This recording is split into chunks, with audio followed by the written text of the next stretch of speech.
You ask Tiger to solve. This deals with linear equations with one unknown. The final result is x equals -40/11. Let's solve it step by step.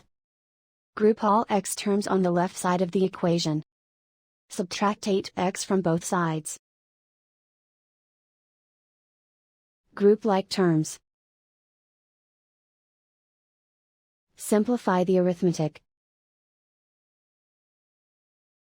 Group like terms. Simplify the arithmetic. Group all constants on the right side of the equation. Subtract 7 from both sides.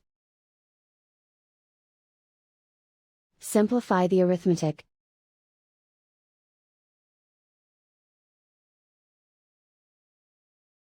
Isolate the x. Divide both sides by -11. Cancel out the negatives. Simplify the fraction. Move the negative sign from the denominator to the numerator. And so the final result is x equals -40/11.